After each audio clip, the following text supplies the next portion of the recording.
হযরতে মাইজ ইবনে মালিক নামে একজন সাহাবী জিনা করছে।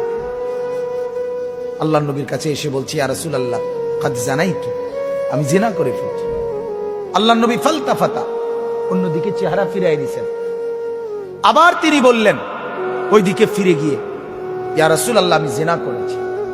নবীজি আবার চেহারা আরেক দিকে ফিরিয়ে নিলেন।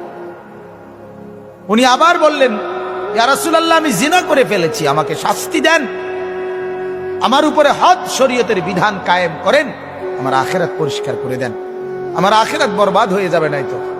আমি এখন ফয়সালা বিচার মানতে রাজি, আমার রায় এখন করে দেন। আল্লাহর নবী সাল্লাল্লাহু আলাইহি সাল্লাম তিনবারের পরে সাহাবীদেরকে বললেন, খোঁজ নাও সত্যি কিনা।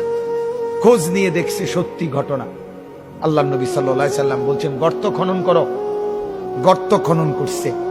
ওই সাহাবীকে গর্তের মাঝখানে কোমর পর্যন্ত দাঁড় করাইয়া বাকি সাহাবীদেরকে বলছে তাকে পাথর মেরে হত্যা করো। মুসলিম শরীফের হাদিস, একেবারে বিশুদ্ধ হাদিস।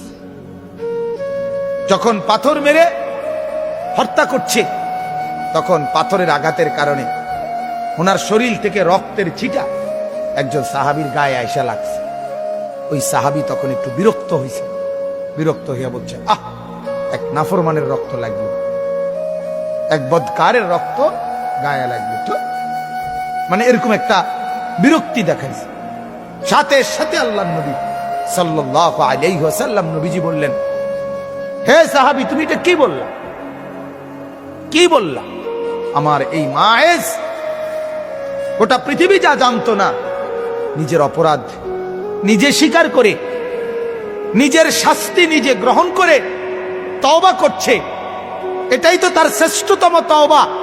আখিরাতের ভয়ে নিজেকে শাস্তির সামনে পেশ করে দিছে। আল্লাহর নবী তখন বললেন, লাকাদ তাবা তাওবাতান। আরে সাহাবীরা শোনো,